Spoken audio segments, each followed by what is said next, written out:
Bienvenue au module 5. Je m'appelle Margaret Flo McEwen et je suis responsable de la gouvernance chez Explore. Je suis responsable de la gestion des incidents et des questions légales qui affectent nos clients lorsqu'ils partent en vacances. Il ne sera jamais possible de totalement éviter que les accidents se produisent durant les voyages. Et il arrive souvent que si le client est blessé, il va désigner un responsable de ce qui est arrivé et par conséquent aussi vouloir demander une compensation. Ce module va vous donner les orientations pour vous faire parcourir les procédures et le support que vous devriez mettre en place pour vous aider si jamais cela se produit. Le premier document dont je vais vous parler est le formulaire de rapport d'incident. Il s'agit là du document le plus important si jamais un accident se produit lors de l'un de vos voyages. Je vous recommande fortement que vous fassiez en sorte de renseigner le rapport d'incident et qu'il constitue une partie essentielle de votre procédure de sécurité et santé si quelque chose se passe durant le voyage et même juste dans le cas d'un presque incident. Cela vous donnera une base très solide et factuelle sur laquelle vous reposez. Le formulaire doit être complété par le guide de votre voyage mais aussi daté et signé par lui afin d'attester du fait qu'il est correct dans les faits. Si un client est blessé et essaye de réclamer un dédommagement, vous allez devoir expliquer ce qui s'est passé. Par conséquent, les souvenirs de votre guide du tour pourraient être totalement différents de ceux du client blessé, de sorte qu'un formulaire de rapport d'incident va vous fournir une information claire et précise sur ce qui a été consigné le jour même où l'accident s'est produit. Les rapports d'incidents sont aussi un outil très utile afin de vous permettre de surveiller ce qui se passe ou a failli se passer sur une période de temps s'écoulant lors de vos vacances. À la clôture de la saison, vous pourrez repasser tout ceci en revue et vous pencher sur les détails ou les incidents et presque incidents et vous pourrez décider si vous êtes satisfait des actions qui ont été menées à l'époque. Le résultat sera peut-être de décider de changer certaines choses sur le terrain afin d'améliorer les choses pour l'avenir si vous n'êtes pas satisfait de la façon dont les choses ont été gérées lors de précédentes occasions. Si vous êtes capable de démontrer que vous disposez d'un système fiable de reporting en place, cela va faire de vous quelqu'un de responsable et cela protégera votre réputation, ce qui est en fait l'objectif final poursuivi.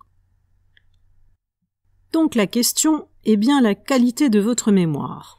Car si un client décide de vous poursuivre pour demander des dédommagements, cela ne va peut-être pas être immédiatement, et souvent ça pourrait se produire un certain temps après l'incident, avant même que vous ne vous rendiez compte que cela est en fait leur intention. Le client dispose d'un délai légal très long pour pouvoir déposer une plainte devant les tribunaux. Pour parler chiffres, il s'agit en fait d'un délai de 3 ans depuis la date d'un accident, pour un adulte.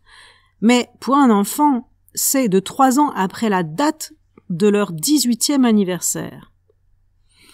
Cela pourrait donc être il y a des décennies. J'ai dû me charger d'une plainte qui ne m'est arrivée en fait que 2 ans après que l'accident se soit produit et il est incroyablement difficile de rassembler les faits avec un degré suffisant de certitude après un laps de temps aussi important. Sans le rapport d'incident, il serait extrêmement périlleux de se fonder uniquement sur les souvenirs de votre guide, en supposant également que vous ayez toujours ce guide parmi vos contacts après tout ce temps écoulé car il est probable qu'il ne travaille déjà plus pour vous et qu'il puisse être impossible de les contacter au sujet de l'accident. Donc si vous avez la chance de vous défendre avec succès dans le cas d'une plainte, vous allez devoir avoir besoin de preuves claires pour échafauder vos positions. Les tribunaux attendront de vous que vous produisiez un compte-rendu factuel de ce qui s'est passé et les actions qui furent menées à l'époque. En raison de cela, plus tôt le rapport d'incident sera écrit, plus clair et précise en sera l'information. Faites-en un élément essentiel de votre procédure de gestion des incidents et que votre guide rédige un rapport immédiatement et qu'au plus tard, cela se fasse le même jour et qu'il ne soit pas trop occupé à gérer l'incident lui-même pour le rédiger de temps en temps. Demandez-leur de vous l'envoyer immédiatement, idéalement dans les 24 heures et de préférence par voie électronique, car cela va vous donner l'occasion de le lire précautionneusement au plus tôt. À la première lecture de ce rapport, demandez-vous si les détails sont clairs. Avez-vous besoin d'éclaircissements au sujet de l'un des faits? Serait-il utile de demander à ce que des photos de la scène de l'accident soient prises? Peut-être des photos des véhicules qui ont été impliqués? Ou même d'une chambre d'hôtel, si c'est là où s'est produit l'incident? Si un quelconque équipement a été impliqué, et donc si on a fait usage, peut-être photographier cela aussi. Les croquis peuvent aussi être extrêmement utiles pour s'y référer par la suite. Si vous ne réclamez pas de photos immédiatement, cela pourrait aboutir à une perte de preuves fondamentales après que la scène de l'accident retourne à la normale. Donc considérez cela en priorité et assurez-vous que les photos soient prises aussi vite que possible. Lorsque vous estimez que vous disposez d'assez d'informations, que tous les faits sont clairs, stockez la documentation dans le dossier de façon sécurisée dans le cas où vous devriez y faire référence à une date ultérieure, car à ce stade, vous pourriez savoir ou non si une plainte risque d'être déposée. Si vos guides sont rodés à l'exercice du remplissage d'un formulaire d'incident pour chaque incident, mais aussi pour chaque presque incident, vous allez bientôt avoir une vision très claire des zones de vulnérabilité potentielle de vos opérations. Vous comprendrez où vos clients sont les plus susceptibles d'encourir des risques et vous pourrez ensuite considérer introduire des mesures additionnelles pour les protéger. Par exemple, les vols à la tire dans le métro sont un excellent exemple de ce qui peut être enregistré et qui peut sembler de faible importance au premier abord. Si l'on isole ceci, mais à la fin de votre saison, si vous jetez un regard en arrière sur tous vos rapports d'incidents et que vous passez en revue les choses, vous allez réaliser qu'une kyrielle de clients a été affectée de la même façon par le même genre d'incident durant une certaine période. Vous allez certainement considérer alors introduire des mesures de sécurité additionnelles afin de réduire le risque et, espérons-le, éviter que d'autres clients ne subissent le même sort. Cela peut être accompli en demandant à vos guides de donner un briefing de sécurité renforcé pour avertir les clients de bien prendre garde à leurs effets personnels et en les cachant pour les mettre hors de portée.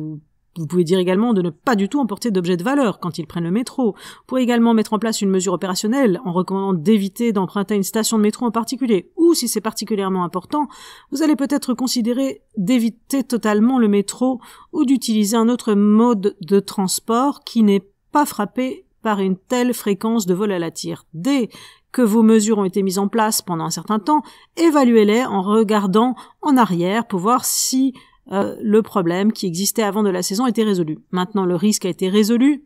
Si c'est le cas, c'est parfait, mais si les mêmes problèmes sont rémanents, il faudra vraiment revoir à nouveau les choses pour déterminer s'il y a moyen de faire autre chose en plus afin d'éviter le problème.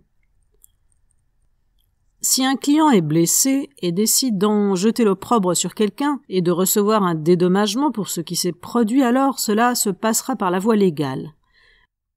Celle-ci examinera précautionneusement les faits, la Cour décidera ensuite si quelqu'un doit être tenu responsable pour ce qui est arrivé ou si c'était inéluctable. Si votre information dans le rapport d'incident suggère qu'il y avait un problème, il vaut mieux en être avisé au plus tôt, de sorte que la procédure légale puisse se réaliser avec diligence sans encourir le coût juridique très élevé en essayant de se défendre d'une plainte dont on n'a aucune chance de se ressortir gagnant. Le rapport doit contenir 100% d'éléments factuels véridiques. Pas de suppositions, pas de conjectures sur ce qui aurait pu se passer. Ce rapport doit être à 100% fondé sur des éléments factuels et non pas sur l'opinion d'un guide ou quiconque d'autre qui aurait été témoin de la scène. Assurez-vous que vos leaders le comprennent et réalisent l'importance de renseigner correctement ce formulaire. S'ils comprennent ce à quoi va servir concrètement le rapport, et plus important encore les conséquences d'un remplissage incorrect, cela va contribuer à ce qu'il soit fait correctement. Rappelez-vous que ce document a une valeur légale et qu'il doit être signé et daté par l'auteur. N'oubliez pas de demander des informations supplémentaires ou clarification des faits si vous ne comprenez pas ce qui est rédigé, et plus tôt vous le ferez, meilleures seront les chances d'y voir consigner une information correcte. Donc, si cette plainte devant les tribunaux atterrit sur votre bureau, disposez-vous d'une stratégie et d'une procédure en place pour répondre à cette démarche juridique à votre encontre. Comment savoir si cette plainte est réellement légitime? Savez-vous si vous pourriez être tenu responsable et quelles preuves devrez-vous produire pour essayer de défendre votre position par rapport à la plainte? Comprenez-vous la procédure légale? Est-ce que vous serez amené à faire si vous êtes poursuivi? Et si la plainte aboutit à une compensation, quelconque avez-vous les ressources pour payer les montants demandés? Pour être honnête, il est peu probable que vous soyez en mesure de répondre oui à toutes ces questions, et c'est pour cela qu'il vous faudra une expertise professionnelle pour vous accompagner tout au long de ce processus. C'est la raison pour laquelle votre assurance de responsabilité civile est aussi importante pour vous, et cela s'agira d'un point d'action fondamental à considérer. Parlez aux courtiers d'assurance dans votre pays, demandez-leur leurs conseils, demandez-leur s'il existe une assurance disponible, et demandez-leur un devis pour couvrir les procédures opérationnelles et circonstances dans lesquelles vous travaillez. Je vais maintenant brièvement vous parler des pertes financières qui pourraient être encourues en cas de plainte au tribunal, car c'est important que vous compreniez, car on parle ici de sommes d'argent considérables. Comme vous le voyez, les coûts peuvent s'avérer réellement très conséquents, car il est important de transposer cela à votre business model. Et si une assurance est disponible pour vous couvrir dans votre pays, je vous recommande fortement de faire appel à un fournisseur qui vende ces polices d'assurance. Donc, souscrivez à une police qui couvre vos opérations. Comme vous le voyez, un conseiller juridique peut coûter potentiellement 200 € de l'heure, et si vous devez défendre votre société d'une plainte, il n'est pas inhabituel de devoir investir aux alentours de 200 000 € pour vous défendre.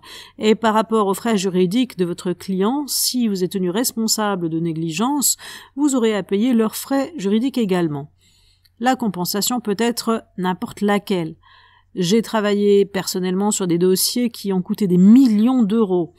Et c'est là un type d'exposition financière qui peut donner du fil à retordre à votre société, à moins qu'il n'ait une excellente couverture en assurance en place qui leur permettra de gérer toute cette problématique à leur place. Je ne peux qu'insister sur l'importance de faire en sorte que ce point soit couvert. Je pense maintenant aussi qu'il est très important de vous concentrer sur le prochain type de document. Ce sont vos contrats. Donc peu importe où vous vous trouvez, où vous souscrivez des services auprès d'un fournisseur de services étendus qui va intégrer votre processus de tour opérateur, posez-vous la question s'il y a un contrat écrit en place. Cela devrait être le cas. Et il devrait stipuler exactement une information claire sur quels services ils sont censés fournir exactement, inclure aussi les aspects financiers, combien on vous facturera pour ces services, en quels termes d'obligation ce fournisseur devra prester ses services, et vous devrez stipuler très clairement quelles sont vos normes de qualité et de sécurité pour fournir le service.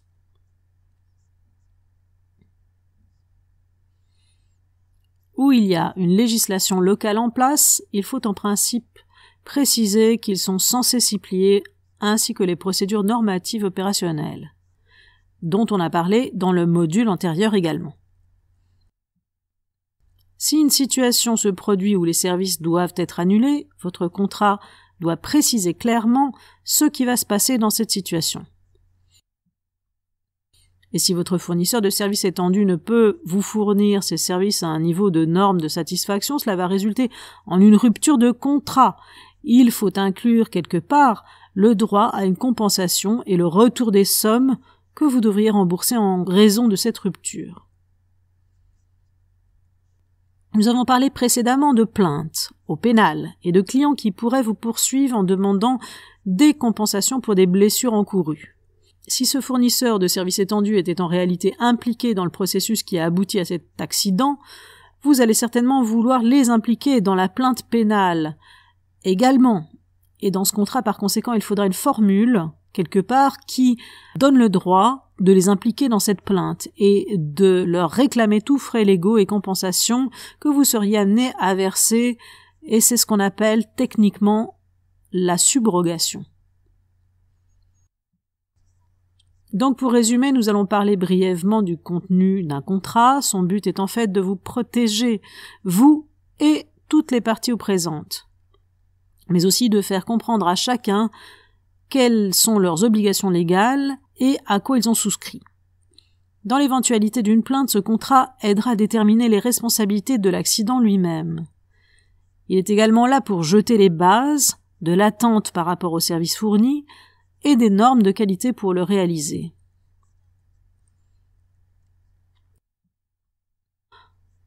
Avec un contrat en place disposant exactement de ce qui a été convenu, il vous sera d'un grand secours pour délivrer une expérience de vacances positive à vos clients. Et dans le cas où, malgré tout, quelque chose se passait mal, le contrat doit aussi contenir une clause pour vous permettre à vous et à votre assureur d'exiger un dédommagement de remboursement pour tous frais et débours. Donc financièrement, vous serez également protégé aussi par ce contrat.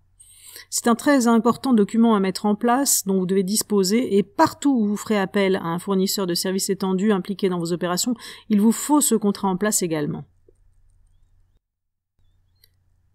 Nous arrivons ici à la fin du module 5 et je vous remercie de votre attention. J'espère que vous l'aurez trouvé intéressant et qu'il vous aura fait réfléchir. Pour résumer donc, tout est une question de documents à mettre en place après l'événement. Cela ne sera peut-être pas immédiatement après que quelque chose se produise, mais peut-être quelques semaines, mois ou années après l'événement. Surtout, sachez où tout se trouve et assurez-vous que vous avez collecté autant d'informations cruciales au moment où vous pouviez le faire et que vous avez une compréhension parfaite de ce qui s'est passé.